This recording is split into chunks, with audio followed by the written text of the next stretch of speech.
in Tamil Nadu? Thank you, Yashwant Bhai, for making me face the Yorkers.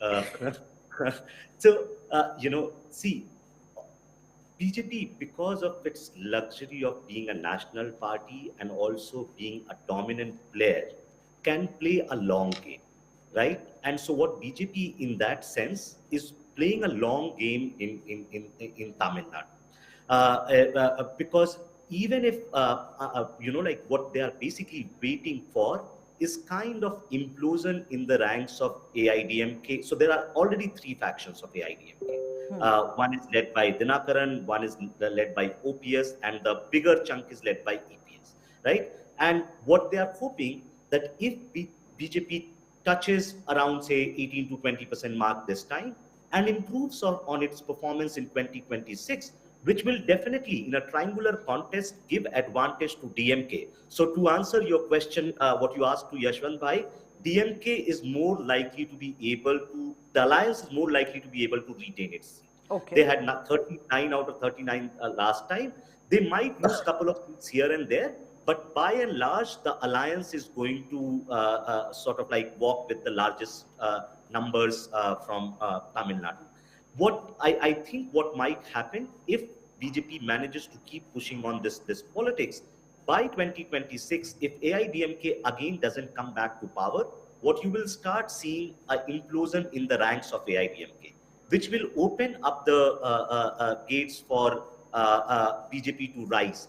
This is what has happened in many states as well. Think of Odisha, where Congress kept on going down and BJP stocks kept on rising. And in this election, BJP is actually hoping to get more seats in Lok Sabha than BJD. They might not be able to do that in assembly election, but in Lok Sabha, they are hoping for that. A similar thing is happened in West Bengal, where the left and Congress combined basically crashed, helped the rise of BJP. Same thing is going to happen most likely in Telangana, where BRS, after losing power, you've seen many leaders from BRS moving to different parties. And so, like in a settled party system, it is very, very important for a third party like BJP, which is entering, that one of the players is kept out of the power.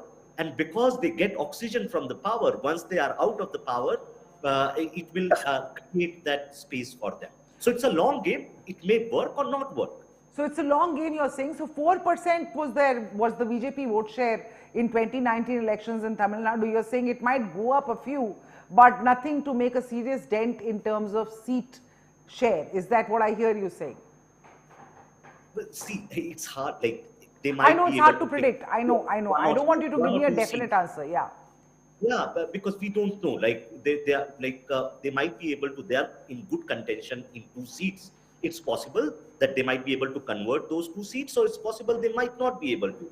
But I think from party's perspective, it's important that they have a good spread out of 18 to 20% votes, because then it's like will then start. You're a serious contender. Then it will create another kind of momentum. But it's important to get that baseline on which it could be built. Think from, like, I just give you another example. It is possible that BJP gets stuck in Tamil Nadu as it got stuck in Kerala. But it's also possible, like West Bengal, where in 2014 they got 16% vote share, and in 2019 they start touching 38-40% vote share. So which direction will BJP will go? The Bengal way or Kerala way will depend on multiple things in Tamil Nadu state politics. Okay, but BJP has been very eager, Hindutva, so to speak, does not, I mean, we've not seen Hindutva play a really big role. It's been Tamil Nadu, Dravidian parties, DMK, AIDMK. For a centrist party, no national party has been able to make that kind of a headway in Tamil Nadu. So it's a big attempt by the BJP, and which is why they've been also picking up on a lot of local issues to sort of drive home the point. But you're not seeing, तो ये 400 पार वाले number आएंगे कहाँ से? 400 par wale number, they can explain you better. See, I think every party is going to always keep a very high benchmark, right? In our own homes, do we say our, like kids or children that 60% लाना बस पास हो जाना. You True. say na, like get So it's a 95%. So of benchmark course, of sorts. yeah, you keep a very, very high bar and you try to achieve that. Even if you didn't manage to, at least you'll improve your performance. That's what BJP thinks. Sometimes keeping a high bar may also work to your disadvantage. But see, from my perspective, think of like, I don't think we have a very narrow view of what Hindutva politics is. BJP in Tamil Nadu alone cannot succeed on just local politics because that is not BJP's strength. BJP as a national party will have to bring in ideological, national and cultural issues. Prime Minister has been continuously focusing on that, like the Kashi and Tamil sort of like linkage. The synagogue from a Tamil Nadu mutt. It all may be coincidental, but it's also part of larger politics where they are trying to align that there is a larger Hindu politics which has been in present or it has been present across. Yes, I think largely an anti-Muslim rhetoric kind of Hindutva politics won't work in Tamil Nadu because you have a very small section of Muslims, right? So if there is just 3.5%, 4% or 5% of Muslim population, you can't play that politics which you play in UP or Bihar, because ultimately for any narrative to succeed, there has to be some resonance of that. Absolutely. So, which is perhaps the reason why they are picking up, and as you pointed out, Rahul, the reason that they are picking up issues like the Kachathivu Island, for instance, you know, and hitting out at the Congress and the DMK for that. But I repeat my question to you, Yashwant. अगर तमिलनाडु से नहीं, कर्नाटका में number और कम हो गए, you know, Bihar and Maharashtra are really shaky, you know, I would go as far as to call them swing states this time because you don't know which way the Janata is going to vote. But that's just me. But why don't you weigh in ki, I mean, even if 400 par, let's just talk about 303 par, which was their last 2019 target. आएंगे कहाँ से number if not from the south, because they've saturated the north mostly, and this time Maharashtra and Bihar, as I said, are really shaky. Aditi, there are even in the states in the north where BJP individually has a possibility of taking their stock up. Say, for example, UP itself is a state where they can look out for increasing the tally by at least 10 seats. They can think of that. Same is with West Bengal. Same is with Odisha, you know.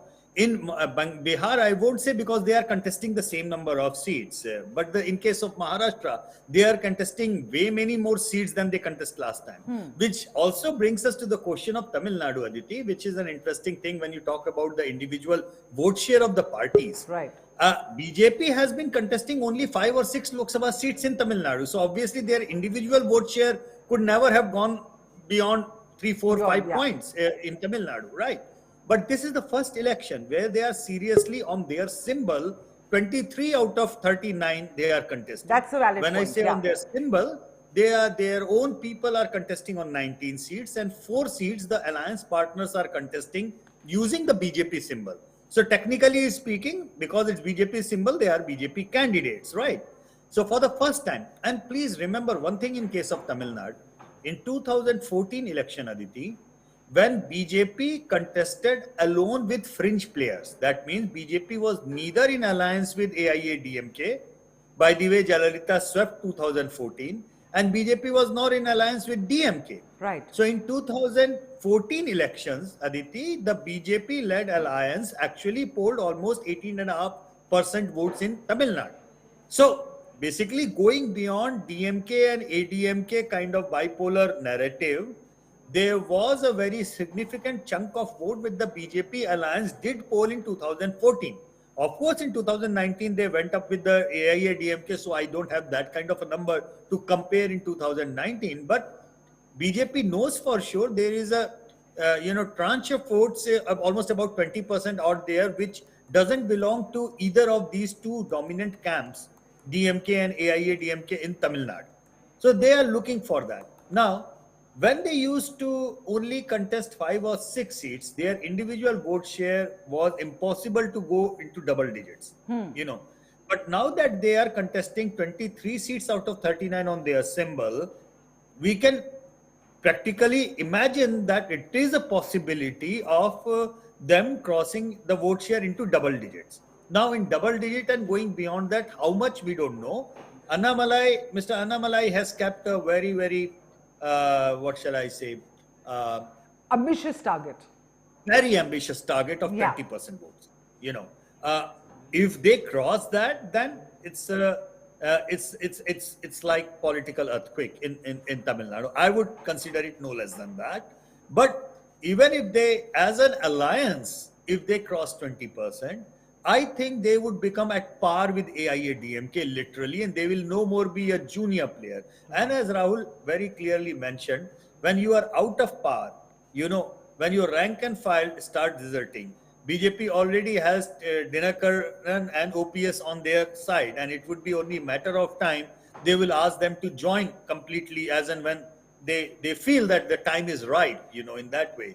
So over the next 5 years, particularly the next assembly level election, if DMK managed to win again, the real politics in Tamil Nadu of the bipolarity will being reset would start after the next assembly election. But that doesn't answer your question कि 400 कहाँ से आएंगे? हाँ. Aditi, reason और मैं उसका जवाब दे भी नहीं सकता. But the thing is, I think by and large, most of us, right from the day Prime Minister said this in the Parliament, I think we all understood that this is more of a psyop. It's more of a narrative setting campaign. It's because since then nobody has talked or questioned कि 300 कहाँ से आएंगे. Everybody is only talking about कि 400 कहाँ से आएंगे. So much so that even the opposition rank and file has been discussing or campaigning कि ये 400 नहीं आ सकते. Nobody is making a point कि as an opposition leader कि ये 300 नहीं आ सकते. It's very late in the game that now they have started saying, you know, I was watching, say for example, interview of Yogenji. Now, he's a politician, but you know, I like to listen to him sometimes because, you know, let me see how as an analyst inside him, you know, buried inside, deep inside him, how he manages to catch up the thing. And today I was looking at the number, he was very optimistic that ki BJP ko hum 250 pe rok denge. Now, can you imagine that when your bar is so low that you are thinking to stop the BJP at 250, you know, there so is no obviously bar. that thing, because from a 400, even the opposition leader like Yogendra Yadav could think of going as low as 250. He did not say कि हम 200 पे रोक देंगे. So it's like also a narrative setting point of view, Prime Minister was successful that he stopped Mr. Yogendra Yadav at 250. Okay, I have other guests joining in the studio, and I'll request both you, Yashwant and Rahul, to stay on. But you know, just give me, you know, why I just wanted to talk about before because I know you're on a timeline. Talk about Kerala to me for a moment, because we started with Kerala before you go. So.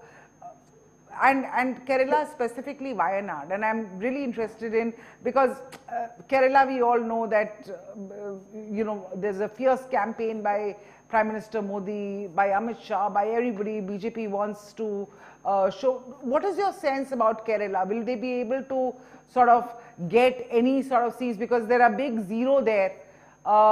It's largely been the UDF and the LDF combined.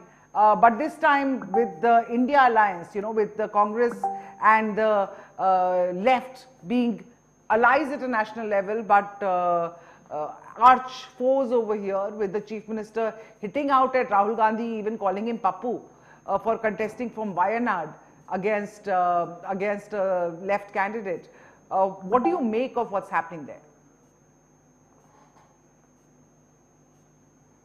Rahul, would you like to go at first? No, please go ahead. Okay, so just very quickly on Kerala. You see, again, just like we analyze Tamil Nadu from a futuristic perspective, right now Kerala politics is also in a kind of transition. For the first time, the left has won the election, assembly election again, but in our trackers, there has been a huge anti-incumbency getting accumulated against the state government, which Congress is likely to benefit a lot. So, as ironical it may sound, Aditi, but from the Hindutva politics perspective, it is the CPM which is the Hindu party of Kerala. So every time that the BJP numbers go up in the vote share, it is the CPM which comes crashing down. And we have seen so much of controversy around the CPM leadership meeting the BJP leadership in Kerala, the Mr. Javadekar, and so much of controversy that has happened. That I mean, I only feel like that it might, just like in the Tamil Nadu politics, it might be a stopgap situation in Kerala, where the target of the BJP might be to cross 25%. And I would keep a keen eye on the number of seats, actually, Aditi, where in Kerala, BJP manages to poll more than 20%, manages to poll more than 25%. Because earlier it used to be only one constituency. There they, in the last couple of elections in Thiruvananthapuram, they managed to become the number 2 player over there, very close number 2. But it would be interesting. And something tells me that if the CPM stocks go down, and the trackers and earlier, state government trackers have been suggesting the same thing. In that case, there is a likelihood of number of seats. I don't know BJP would be runner-up or winner in a couple of them or not, but it would be interesting to see how many seats BJP ends up polling more than 25% votes. And that would make the contest genuinely triangular, in the long run. Even though I don't see, just like in Tamil Nadu, I don't see from the seat share perspective much trouble to Congress, for a simple reason that if there is a divided opposition, as in the Tamil Nadu, the contest seems like, between the regions, So let in a me divided let me opposition, open this up. Let me open this really up, Yashwant. I'm sorry to interrupt you. Let me open this up. Get our other guests also in the fray. A lot of them are joining us. But let's just listen into what Prime Minister Modi said. He said Tamil Nadu is a very prestigious battle for him, and he's hopeful of making an inroad this time. Let's listen into this 30-second bite, and then we're coming back to you with all the other guests joining us to weigh in on this conversation. Tamil Nadu एक नया इतिहास बनाने जा रहा है। तमिलनाडु के लोग इस बार एनडीए गठबंधन को निर्णायक बढ़त देने वाले हैं, क्योंकि लोग बीजेपी का गवर्नेंस और डेवलपमेंट मॉडल देख रहे हैं। सालों तक डीएमके और कांग्रेस के लोग कहते थे कि तमिलनाडु में बीजेपी और एनडीए का कोई अस्तित्व नहीं है, लेकिन इस बार का चुनाव डीएमके और कांग्रेस के इस भ्रम को तोड़ने वाला होगा। डीएमके और कांग्रेस के पास वोट मांगने के लिए कोई मुद्दा नहीं बचा है।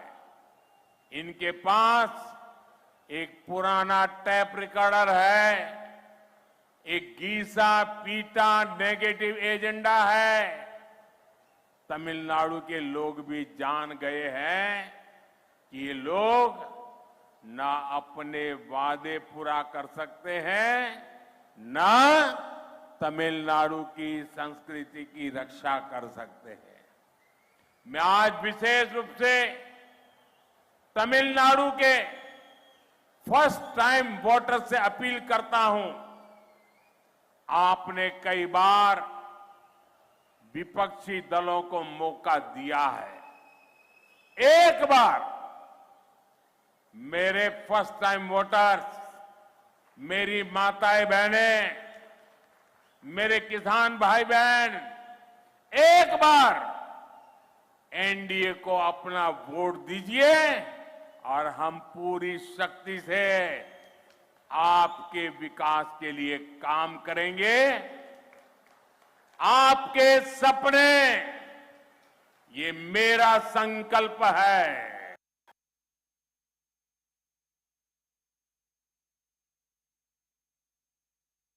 Prime Minister Narendra Modi saying Mera Sankalp Hai. They're reaching out to the voters in the south of India. And I want to introduce our guests in the studio now. Abhishek Sudhir has joined us. He's a political analyst and an advocate. And Dr. S.K. Datta, a political expert again. Dr. Datta, you heard Yashwant and you heard Rahul. You came and joined us while we were in the middle of the conversation. What's your sense? What's your sense of the South push? Because they've given us a certain angle. Do you agree with that? Do you agree that it's going to be difficult? They might be able to push the vote share, but seats aana mushkil hai? I really don't understand on what basis and on what grounds people keep on saying this. Because if you look into 2019 Lok Sabha election also, Bhartiya Janata Party was the single largest party in terms of seats which the NDA and BJP got even in southern India. When you compare that with Congress or with the Left Front or with other regional parties, BJP was number one in terms of the position. So having said that, to say that BJP is not a force in Tamil Nadu or in Kerala or Andhra or Telangana or Karnataka is something of a hogwash, because we know that in 2019 BJP got the largest number of seats in Karnataka. It did very well in Telangana also, and it had gotten 2 to 3 seats in Andhra Pradesh. In Tamil Nadu and in Kerala, there were in couple of seats where the performance of the Bharatiya Janata Party was good, even though it did not translate into seats. Having said that, if you look into the track record of Congress and BJP in comparison in relation to southern part of India, except for Kerala and Tamil Nadu, where Congress usually goes in for a piggy ride with DMK in Tamil Nadu and of course with other alliance partners in Kerala. The other two southern states, Andhra Pradesh and Telangana, Congress hasn't done very well in the past in Lok Sabha elections, and especially in Andhra Pradesh as such. So to say that BJP is not a force in southern part of India is too, it's too rudimentary an argument. This time, the kind of, sea of humanity which was seen in the rallies of the Honorable Prime Minister, or for that matter in the rallies of the Home Minister and other BJP stalwart leaders, that also gives in a lot of hint as to which way the tide is flowing. Second is when it comes to the question of important issues, the issue of Sanatan Dharma and the eradication of Sanatan Dharma, like the way it was said by many, many important leaders from DMK, and it was given a rubber stamp by many leaders of Congress in Karnataka.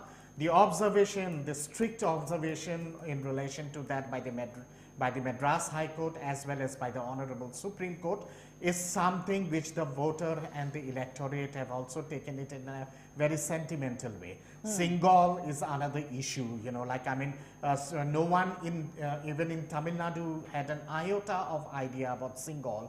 It is only the Honorable Prime Minister who actually traced the Singal and brought it to the Parliament during the inauguration of the new Parliament. Together with that, the secession of the island by Congress in the mid hours of dead night, without ratification by the Indian Parliament, in violation of the preamble of the Constitution of the country. These are not small issues as such. Then the issues of the plight of the fishermen of Tamil Nadu in the Sri Lankan waters, these are also major issues. So what I understand is when I compare in relation to the vote share as well as in relation to the number of seats in southern part of India, BJP would be improving in a major way in terms of seat share also, in terms of seats also, when we compare it with 2019 elections. Second is if they are talking about BJP doesn't have any presence in, in southern India or in many other states, I want to ask him, what's the presence of Congress in Gujarat? What's the presence of Congress in Rajasthan, in Madhya Pradesh, in Chhattisgarh? But Dr. Datta, it's not the Congress which has made their ambitions of 370 par for the BJP or 400 par for the NDA.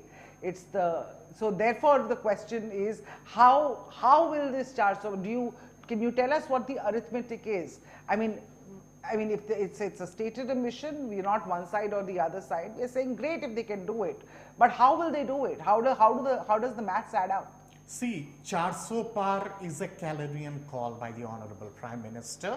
That is a benchmark which the Prime Minister has set for the cadres of the Bhartiya Janata Party as well as for the NDA alliance and for the people in general, looking into the track record of the Modi government of the last 10 years as such. But when it comes to the question of improvement and as to whether that would be achievable or not, I see significant improvement in terms of vote share, in terms of number of seats for BJP and the NDA in Tamil Nadu, in Kerala, in Andhra Pradesh, as well as in Telangana, and also in eastern part of India, in Bengal.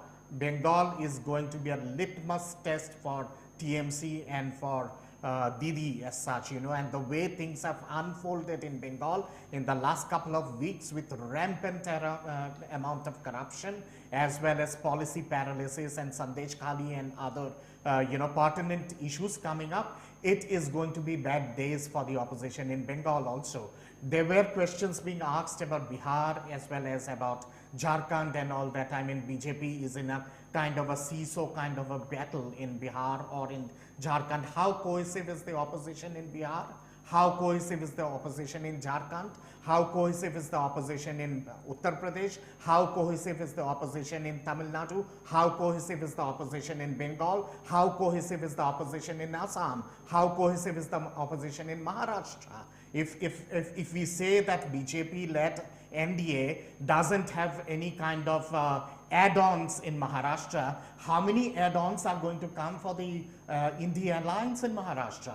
There has been an exodus of popular leaders from top to bottom in Maharashtra, from Congress towards the BJP and towards other NDA partners, Doesn't that speak volumes about the leadership of the Congress party at the pan-India level? Okay, we hear you. Let me bring in Abhishek Sudhir at this point. Abhishek, do you share the same view? Not about the rest of the country. Let's just talk about the South, because that's this conversation. Yes. That's what this topic is about on this particular show. But about the South, you think, and let's talk about Tamil Nadu, because when you talk about South, it just becomes too big. Let's just go state by state. Yeah. In Tamil Nadu, for instance, do you believe that there is, in this time, the Dravidian, so-called formidable wall of Dravidian politics, will it be breached? See, what I would say is, let me bring a South Indian perspective, because I'm a South Indian who lives in the North, right? I think the dilemma facing every South Indian like me is we have no appetite, really. The average South Indian has no appetite for Hindutva. We really don't have an appetite for the communal brand of politics that the Prime Minister practices. In my home state of Karnataka, yes, the BJP has had success, but when it comes to the assembly elections, they've been a caste-based party, actually, because it's the Lingayat vote, and Yediyurappa's personal following or cult, if you will, or leadership has propelled the Bhartiya Janata Party to power in Karnataka. They don't have a similarly charismatic leader in any of the other southern states. Yes, K. Annamalai is taking a claim to be the charismatic leader in the south of the country, and he has had an impact. You can't write off Annamalai's impact. Looking at Tamil Nadu, because Tamil Nadu is already voted, I wanted to focus more on Andhra Pradesh and Telangana. But a quick comment on Tamil Nadu is that by not allying with the AIDMK, the BJP has committed a blunder. Basically, you had Annamalai who was attacking the Dravidian icons like Annadurai, he was attacking Jayalalitha, right? He spared MGR, but you might as well have attacked MGR when you go after Jayalalitha, when you go after Annadurai. So the alliance became untenable for the AIDMK, and I think as the election got closer in 2024, I think the AIDMK was still open to an alliance with the BJP, but Annamalai convinced the central leadership that they should go it alone. Lo and behold, Annamalai was asked to contest, much against his very own wishes, because he had said on record that the assembly elections would be his focus. So Annamalai, in a sense, has dug a hole for the BJP, and my prediction is, after a poor showing in this Lok Sabha election, because of vote cutting essentially, AIDMK, BJP will split each other's votes. I don't see Annamalai even winning Coimbatore, for example. You will see a return of the BJP to the AIDMK fold. You see what's happened in Andhra Pradesh, for example. I want to draw your attention to Andhra Pradesh. They've allied now with Chandrababu Naidu. Up until January, we were hearing that they were going to ally with Jagan. But suddenly, the opinion polls, right, the public opinion... No, but Chandrababu Naidu had been reaching out to them time and again, and they Yes. had not... And so was Yes, YSR. yes, see. Both of them were talking, and then Yes. suddenly in the last month we heard that, okay, it's going to be TDP. Right. So it's not that one or the other, isn't No, it? see, the BJP is the junior partner. Let's be very clear that in Andhra Pradesh, the BJP is the junior partner. In Tamil Nadu, BJP was the junior partner. In Kerala, they're a non-entity. In Karnataka, yes, they are now the leading opposition party. But as far as Andhra Pradesh is concerned, the BJP has to go with the party that they think is likely to come back to power. So the BJP had to make a choice between Jagan Reddy and Chandrababu. For Chandrababu Naidu, this election is an election for political survival. If Chandrababu Naidu cannot win the assembly election, the Lok Sabha election and assembly election, as you might know, they go to the polls together on the 13th of May. Right. So the focus really in Andhra Pradesh this time is on the assembly election. The Lok Sabha election somewhat is a sideshow in Andhra Pradesh. But like in the last two elections, the party that has been elected to power in the state assembly has been elected to power in the center. Chandrababu in 2014, Jagan Reddy in 2019. I am still, as far as I'm concerned, the jury is out as far as Andhra Pradesh is concerned. You have a very interesting factor of Pawan Kalyan, who runs the Janasena party. Pawan Kalyan is the brother of the Telugu superstar Chiranjeevi. Pawan Kalyan has also entered into an alliance with Chandrababu and Prime Minister Modi as part of the NDA umbrella, right? So you have Chandrababu Naidu, right, who has the support of the Kammas. You have Pawan Kalyan, who's a Kappu, and of course you have Jagan Mohan Reddy. Please remember that Andhra Pradesh is always caste-based politics, basically. Right. And when it comes to the Lok Sabha, like in Telangana, like in Andhra Pradesh, you have to understand that after bifurcation of the united Andhra Pradesh, both the states, right, their resources, right, their GDP, everything has been cut in half.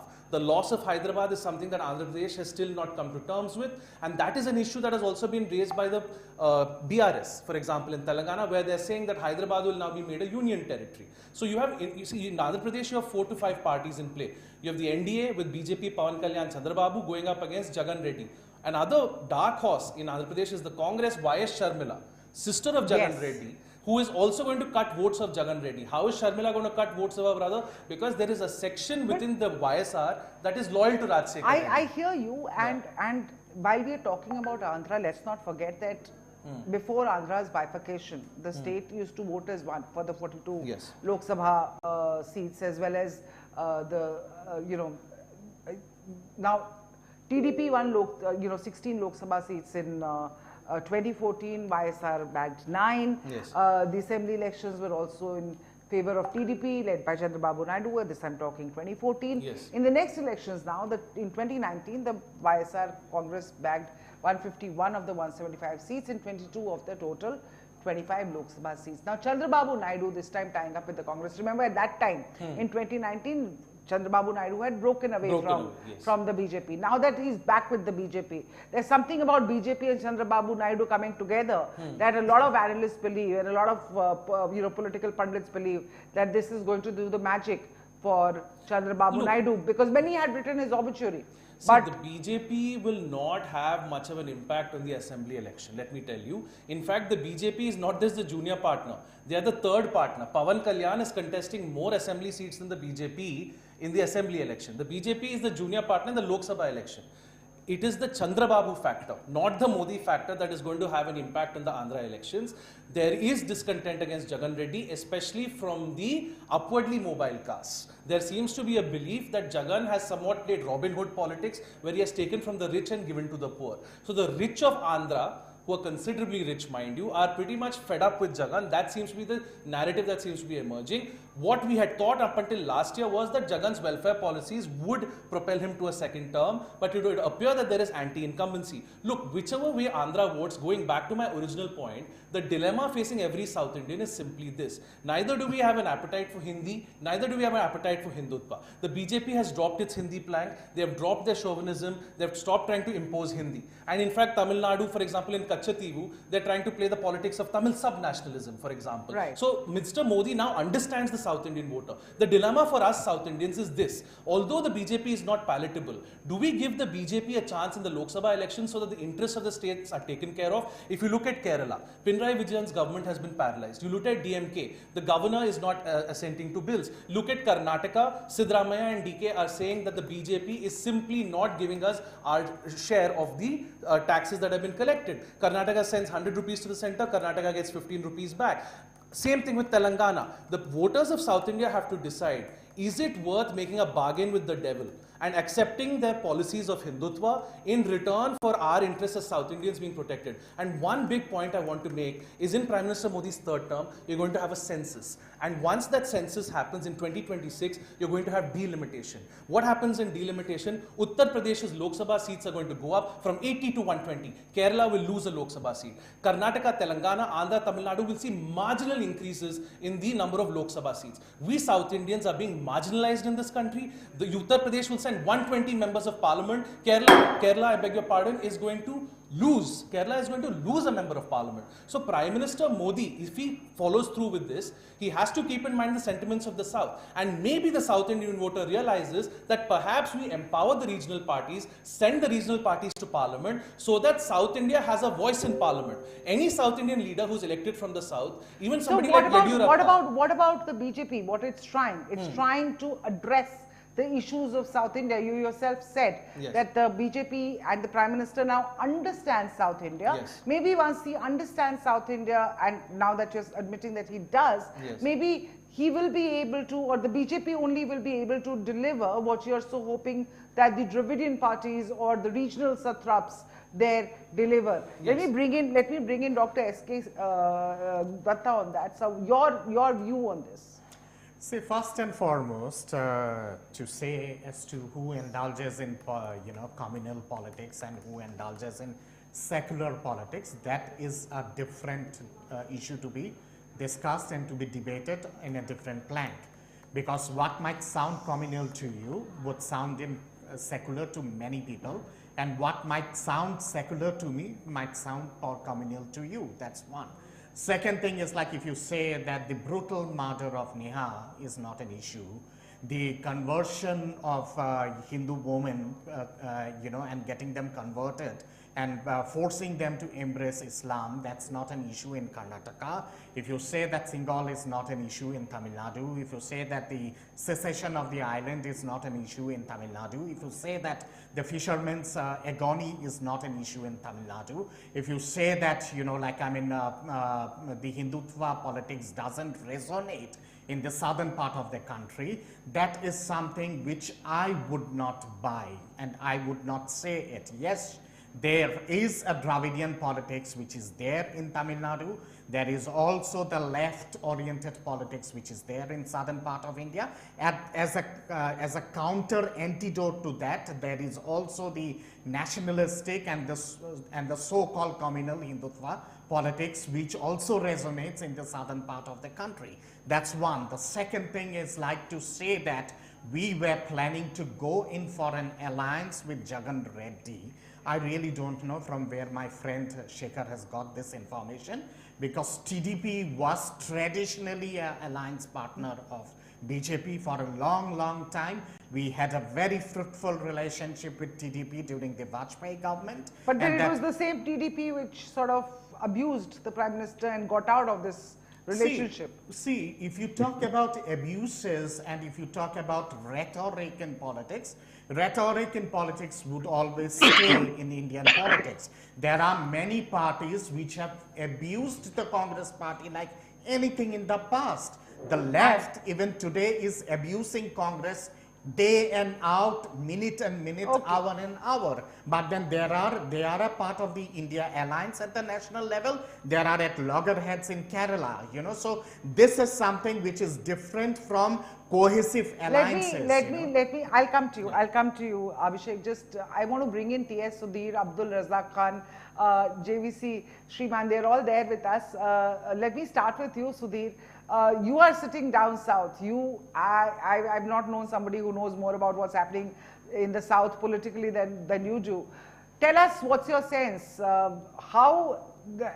Yashwant had joined us, Yashwant and Rahul Verma from the CPR had joined us in the beginning of this conversation, and they had said that vote share बढ़ेगा BJP का south में, seat मुश्किल है seat share बढ़ना. In fact who knows, I mean, I'm talking BJP, I'm not talking about NDA.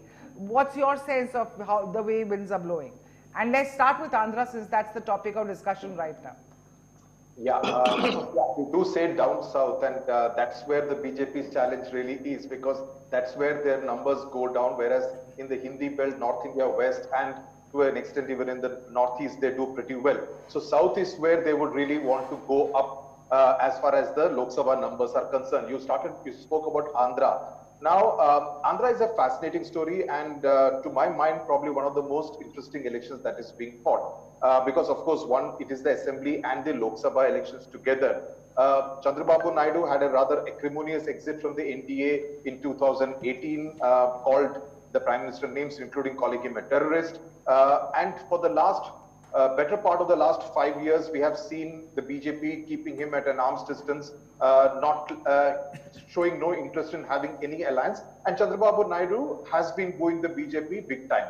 Finally, the BJP decided that, okay, if we go into an alliance with the TDP and the Janasena, and it was largely due to the prodding of Pawan Kalyan of the Janasena that the BJP agreed to this kind of a tie-up. Was Jagan ever a contender for an alliance with the BJP? No, never. Because Jagan's major vote bank comes from the SC/ST and the Dalit Christian kind of community, and the minority community, and he wouldn't want to antagonize that. So he was pretty clear right from the beginning that he's going to fight it alone. So the BJP saw some kind of political benefit in allying with the TDP and the Janasena. And in the bargain, if the BJP manages to open its account in this election in 2024, mind you, it has won seats in the past from Andhra Pradesh. So they would want to once again have some kind of a toehold in Andhra Pradesh. So if it manages to win, let's say, a couple of Lok Sabha seats, a few assembly seats, it would establish some kind of a presence as far as Andhra Pradesh is concerned. See, it's a win-win situation as far as the BJP is concerned in Andhra. Even if, let's assume, the TDP alliance is not able to come to par, Jagan in the last 5 years, we have seen, has been more than willing to support the BJP and the NDA government at the center on all kinds of contentious bills when it comes for voting in Lok Sabha and Rajya Sabha. So that would not really be a problem. It's not as though their numbers are going to go down drastically. On the other hand, if the alliance comes to par, the BJP can even have some kind of a presence in the cabinet of Chandrababu Naidu should he become chief minister again. So in that sense, it's a win-win situation for BJP. The interesting part, however, is that compared to the kind of campaigning the Prime Minister and the Home Minister are doing in Telangana, which also votes on the 13th of May, the Prime Minister has had only just one meeting so far, and that was at least 3 weeks ago in Andhra Pradesh. So in that sense, the BJP top leadership not really showing much of an interest in Andhra Pradesh and left it essentially to Chandrababu Naidu and Pawan Kalyan to do all the heavy lifting. All right, Jagan Mohan Reddy's sister contesting, with the Congress, siding with the Congress on this. And, do you think that the traditional vote bank, YSRCP's traditional vote bank there, gets splintered between the Congress and YSRCP, making TDP, BJP combine the winner, or sort of gaining out of that? How do you, because that is an interesting aspect in this election. It's got all the masala for a Tollywood pot boiler, really. Well, Andhra Pradesh, the people of Andhra Pradesh love their soap operas. So this entire episode has basically been like a soap opera playing out at your television set in your drawing room every evening.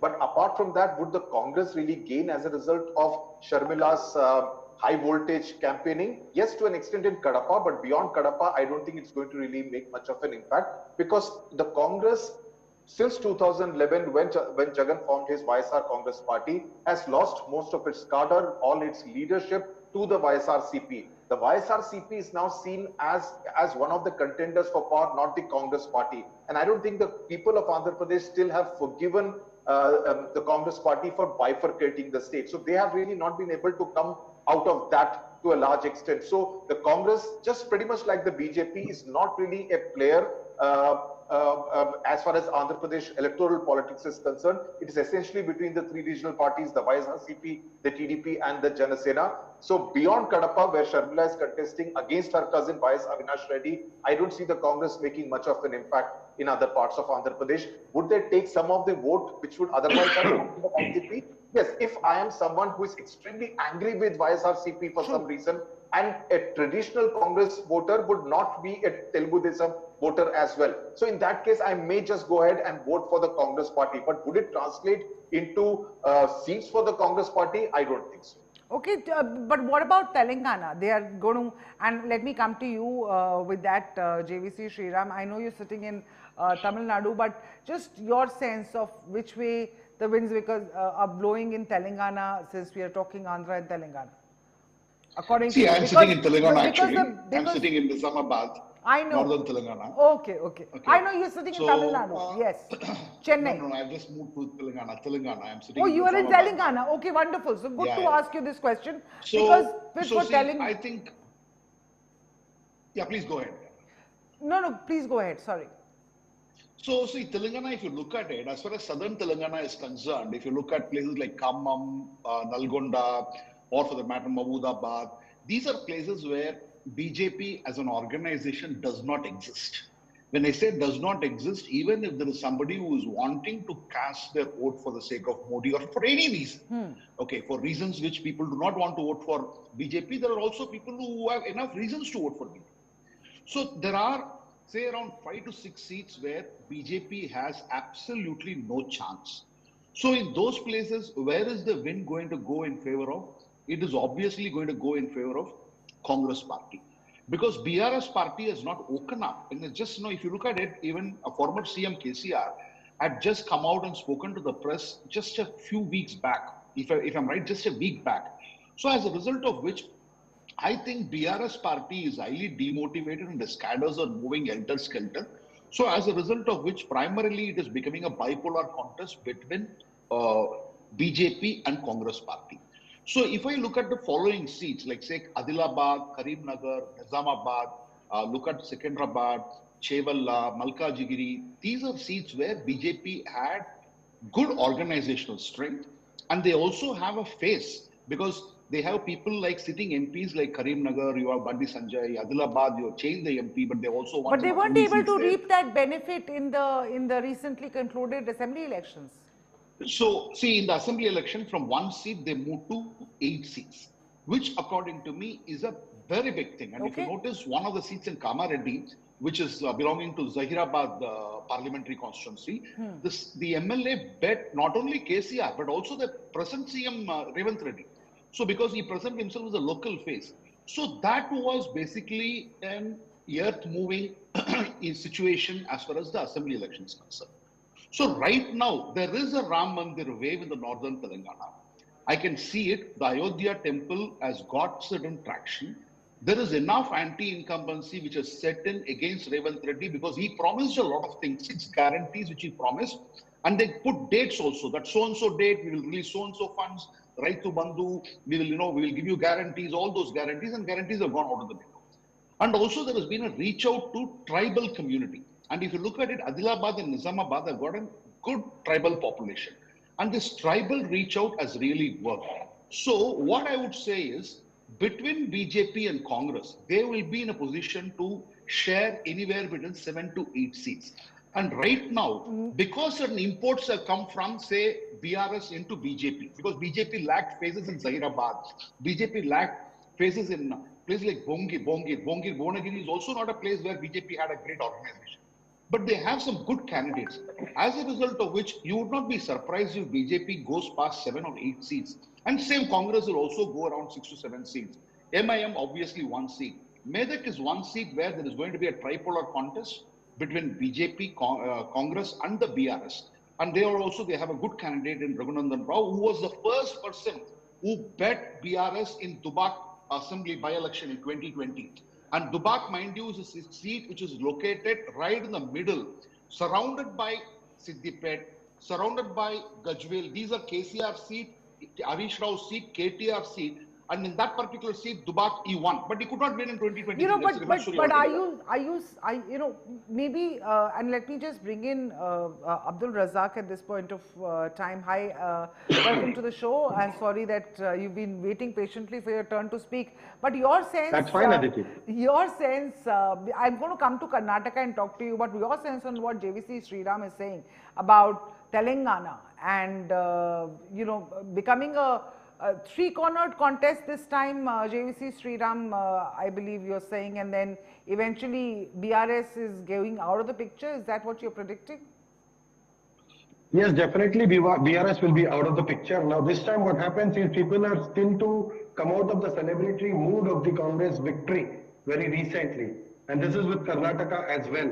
Now BJP will not get anything in the south. I'm not surprised if BJP gets single digit in Karnataka, especially after this sex scandal of their alliance partner. Aditi, what I would like to say is from the past 10 years, you know what, Modi came as a ray of hope in 2014, but Modi has not lived up to the expectations of what people actually had from him.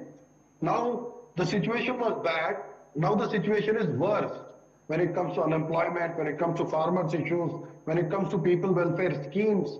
I mean, they talk about Achhe Din, they were not able to retain those things as well, you know, especially after this note ban and all that. People have faced the worst times of life after this COVID. Now there were no welfare schemes from Modi. Down south, there is nothing that the BJP can expect. I am saying 0 in Tamil Nadu. I am saying 3 to 4 in Telangana. I mean, Andhra Pradesh, maybe 2 to 3, and that too, I will not be surprised if Chandrababu Naidu loses his own seat in Kuppam. But that's not what the pre-poll surveys have been saying. The I understand they've been done almost nearly a month ago, and even a day is too much in politics. But some of the pre-poll surveys predicted a comeback for the TDP and a strong one at that. Are you saying that you are seeing? If Aditi, you look at the rallies, the people, especially in this kind of heat, you know, if they're able to pull that kind of, you know, people to their rallies, that means that there is some kind of support. I'm saying rural voters are very much with Jagan. The urban voter is a little 50-50, I could say. But that does not mean that this vote will be shifted to TDP. No. I'm saying the minorities, the Dalits, all these people will say goodbye to Chandrababu Naidu. JVC Sriram is, his facial expression tells me he's differing from that. Mr. Sriram, you want to comment on that, and then I'll come to you, Dr. S.K. See, as far as Telangana is concerned, I think I've already mentioned it. Telangana is concerned, I'm absolutely certain that BJP is going to cross 7 seats. Congress will also be around 6 to 7 seats. That's true. As far as Andhra is concerned, you know, see, everybody has got a point of view, and you got a point of view, and I respect your point of view, and the same I expected from you also. As far as Andhra is concerned, when I was there in December and January in Andhra, I visited predominantly the urban parts of Andhra Pradesh. There was a tremendous anti-incumbency and voter apathy against YSR government, which is the reality. But when you travel rural and when you also go to the weaker sections of the society, there has been a reception amongst them towards the YSR CP. I can tell you for sure that sometimes because of TDP alliance, as Mr. Sudhir rightly mentioned, the win-win situation is for BJP. If they get a couple of parliamentary seats from Andhra Pradesh, absolute bonus. It's an absolute bonus because on their own, they do not have more than 2.5% vote share. And here they are winning just because you have a solid alliance. And there is an anger against Jagan Mohan. As far as Assembly is concerned, I would say of all the elections happening in 2024, in this cycle, the one election which is going to catch the eyeballs of everyone is going to be Andhra Pradesh Assembly election. It is going to be a cephalogist nightmare. I don't think any one of us can put our fingers and say that Jagan is coming to power or Chandrababu Naidu is coming to power. Because there is anger against Jagan. But will that translate into votes for the industrialists? Yes. Aditi, please don't forget to invite us on June 4 Both of us will be there on June 4 with you. हाँ, सब दूध का दूध और पानी का पानी हो जाएगा. पर फिर लेकिन I just have one question. 370 पार कैसे होंगे? JVC Sriram, this is for you. Yeah. कुछ नहीं Please come again. Please come again. Yes, how will Please come again. 370 seats कहाँ से आएगी BJP के? Where will they get those? As of now, as on today, I can tell you that BJP is somewhere between 320 and 329. Okay. 370 is a little far-fetched. Okay, you can say whatever you want to say, but there are some anti-incumbency against. So as BJP the in opposition Maharashtra, calls it, just so another 320 jumla. to 330. It's going to be 320 to 330 as on date. Okay, and Even how if they much? contest, How much? Aditi, just one line. Yeah. Even if they contest Karachi, Islamabad, Rawalpindi, Sindh, Balochistan, Punjab, they will not par 370. I give you my word. Even this will be spoken on June 4th. Okay, June 4th it will be. Let me come to you, Abhishek. You wanted to make a point earlier, and I interrupted you at that point, but do speak that point. See, my macro point is simply this, right? I'm an advocate, I'm a constitutional lawyer. The time has come for a revision of the seats in parliament, which I had said. You are going to see North India, Central India, the Western Indian states get far more seats. The South is now going to be punished for controlling its population. The fertility rate in the South has fallen below replacement levels almost, right? There are simply not enough South Indians being born, and parliamentary seats will be allocated on the basis of population.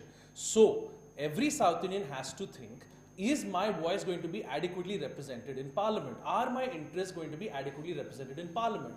What does the BJP have to offer to the Tamilian? Tamil Nadu beats Gujarat on every economic indicator possible, right? My God. Malnutrition, I'll have for to come. example, malnutrition, for example, in Gujarat is far worse than Tamil Nadu. The Dravidian model has worked in Tamil Nadu. Karnataka, Kerala, yes, again, now Andhra Pradesh, Andhra has suffered from bifurcation. So yes, Andhra and Telangana are lagging behind certain states like Gujarat on several indicators, but that again I would put down to bifurcation. My point is simply this, the South is more educated. There was an opinion piece in Bloomberg by Andy Mukherjee, where he shows why the South has consistently rejected the North. Here it's ration, it's welfareism, it's mandir and keep the bellies full, right? Where are the jobs? The jobs are coming from the South. Who are the major contributors to the GDP growth of India? The South. But we cannot do away with the contributions of the laborers from Uttar Pradesh and Bihar. People are migrating from the north to the south for better jobs, Aditi. Have you heard of a Bangalorean going to Lucknow? It's always the Lucknowi who comes to Bangalore. I'm a Bangalorean who migrated to Lucknow, but I'm an exception because I migrated for different reasons, not for economic reasons. So the south still very much is the land of bounty. The Indian dream lives in the south.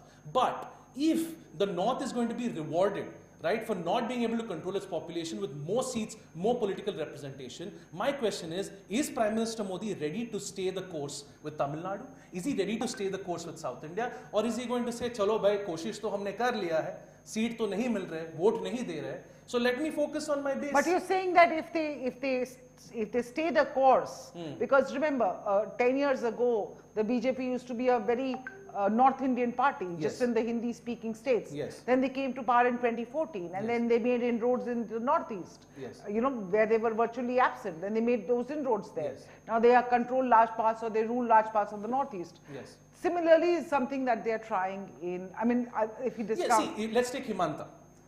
Let's take Himanta Biswa Sarma. You have empowered Himanta. You have given Himanta respect. You have made him the coordinator of all the Northeast states. Himanta is now being talked of as a future Prime Minister. Now, is the BJP ready to empower a South Indian leader? Are they ready to work with a Bandi Sanjay, for example, and elevate him? Are they ready to elevate Annamalai and say, Annamalai, you run Tamil Nadu. Annamalai, you run the southern states. What did they do with B.S. Yediyurappa? They humiliated B.S. Yediyurappa. Yediyurappa is the reason the BJP formed a government in Karnataka, the Lingayat vote. He was humiliated. Then they lost the election, they've gone back to his son B.Y. Vijayendra. But they are trying to make amends with Annamalai, because remember, AIDMK and BJP were partners. When Annamalai said a lot of things about the AIDMK, the New Delhi gave a very muted response. Dr. S.K. Datta, your views? Well, in relation to AIDMK, and AIDMK today is a kind of a dying spent force. It is so fragmented and there is so much of fractionalism So Bharatiya Janata Party's central leadership thought that it would be suicidal to go in for an alliance with AIDMK. One section of the AIDMK has already come with the NDA and they are fighting together with the NDA. The Prime Minister has always said, and he has made it very, very categorical, that Annamalai is the face of the Bharatiya Janata Party in Tamilian politics and in Tamil Nadu. And the Honorable Prime Minister minced in no words in putting this categorically again and again. Coming over to your question about things, like 400 par, 2019, all the opinion polls and exit polls were giving how many seats to BJP? 240, 250. What was the outcome and what was the result? We crossed 300 plus. None of the exit polls and none of the opinion polls were actually talking about a landslide victory for the Bharatiya Janata Party. They were saying that BJP would somehow cobble up a new alliance with imports from the UPA and form in a kind of a ragtag coalition government. We came back to power with thumping majority. Mark my words, Aditi. On 4th of June, I will come with a dabba of Bengali Rasgulla. Oh, just for that Bengali Rasgulla. And I will give it to all of you, including my friend. I will gladly eat it because I know you're including you. And I will take probably a South Indian petha from you, or might be a dosa from you, if Annamalai loses the seat in Tamil Nadu. And if he wins, I will give you a box of dabba of Rasgulla. Okay, I also want to share. I also want to share. Of course. There would be surprises on the 4th of June. I will send you Mysore Park. We will improve handsomely in relation to South India. Okay, even after 2 phases of election, look at the kind of narrative. Modi ji's language, tone, tenor, everything has changed. You know the kind of campaign happening right now? It has totally become against Muslims. Why? Because Modi ji wants to consolidate the 80% vote, try to gain the maximum out of it. Have you seen the manifesto of Congress party? Congress has given us the fodder in relation to that. We were not the ones who had come up with this religious reservation and in relation to, in relation to the other issues. Neha is not a creation of the Bharatiya Janata Party when you speak about in Karnataka. Reservation on religious line is not an issue of the Bharatiya Janata Party in Karnataka. But it is the Congress which has given us all this. And if we are retaliating on that, or if we are retorting on that, the retort is harmful.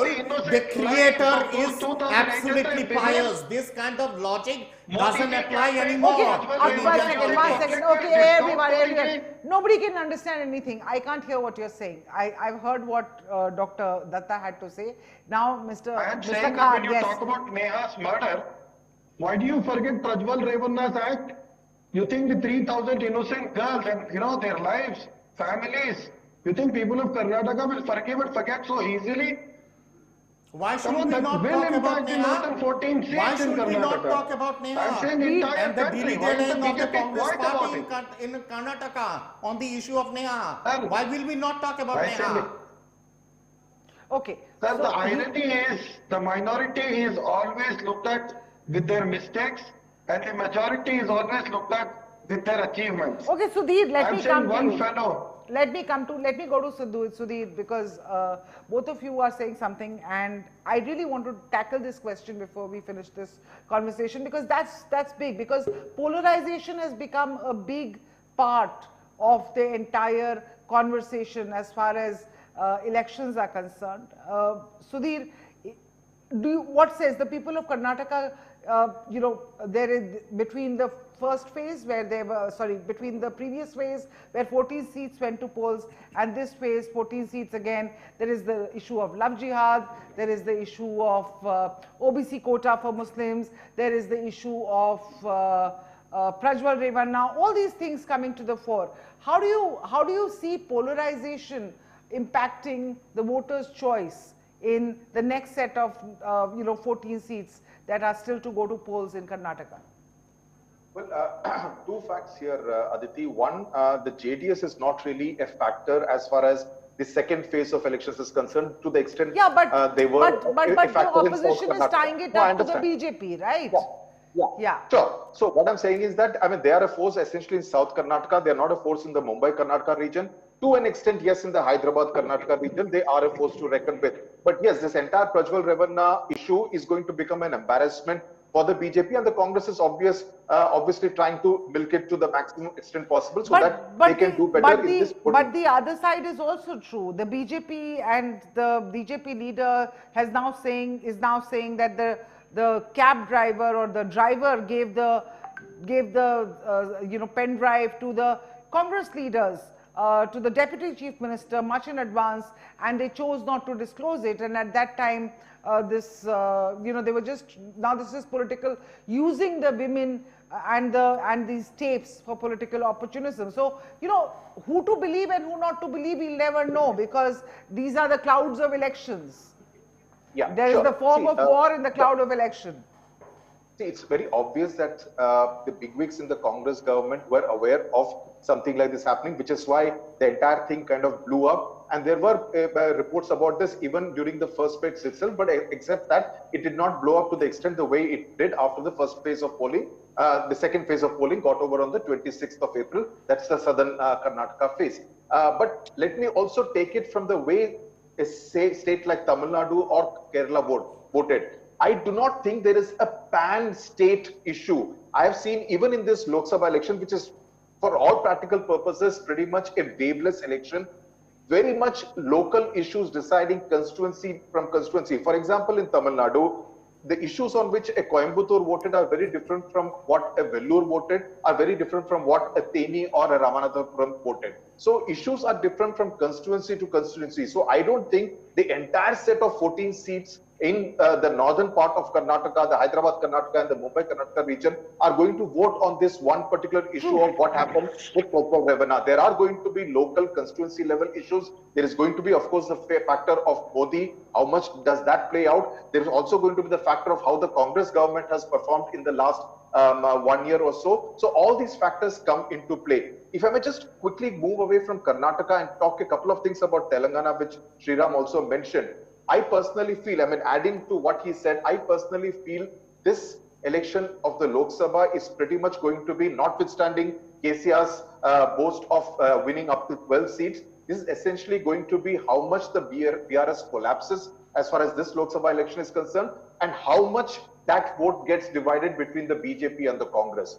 The Congress, what it has done is to kind of get a lot of BRS MLAs join the Congress officially, or lend it clandestine support. So what we are seeing is that in many constituencies, if a majority of the MLAs there are from the BRS, they are not quitting the party immediately, but they are lending support, extending support to the Congress candidate. In some cases, they are extending support to the BJP candidate. So that's how the vote transfer essentially is taking place. So whatever BRS loses is going to get divided. Now, whether it gets shared in a 60-40 ratio or in a 50-50 ratio, that's pretty much going to decide how many seats the BJP and the Congress wins. But the BJP definitely looking good as far as Telangana is concerned. They see Telangana as a low-hanging fruit.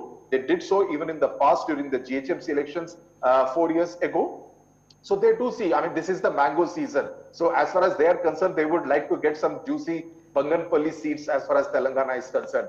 Andhra, definitely, I agree that the assembly election is going to be a nightmare to predict. One quick point, in fact, a very senior bureaucrat told me this yesterday, that the fear is that this whole welfare model that Jagan Mohan Reddy has followed in the last 5 years, they look at Tamil Nadu. Tamil Nadu also follows a welfare model, though slightly different. And Tamil Nadu, barring 2016, has always shown a tendency to vote out the incumbent government. So the bureaucrat said that's the apprehension now. Would Andhra behave in a similar manner? But yes, the rural-urban divide pretty visible in Andhra Pradesh. There are people, for instance, 85% of the 1.5 crore families in Andhra Pradesh in the last 5 years, 85% of those families have got at least 1 lakh rupees in cash or in direct benefit transfer from the YSRCP government in the last 5 years. Would they feel grateful for that? Or would they think that Chandrababu Naidu is likely to give us 1,000 or 2,000 rupees more? So should we give him a chance? Or should they vote, or would they vote on the basis of the fact that employment opportunities are not there, industry has not been coming to the extent that Naidu would have brought? So what becomes an issue again will depend from constituency to constituency, will vary from seat to seat, and that would pretty much decide which way the Andhra election goes. Okay, what I'm taking away from this 1.5 hour conversation is simply this, that the vote share is definitely going up for the Saffron Party in the South. Whether it translates into seats or not depends on which side of the, or rather which state or which constituency you're going to. My friend Abhishek Sudhir sitting here has already said that there is a very strong need for whoever is trying to make inroads into the South to understand the local issues there, to understand the region. Will BJP understand those regions? Because as I said, 10 years ago, BJP was just limited to the Hindi-speaking states. Gradually, after 2014, it opened up the Northeast. Now, it's looking at the South.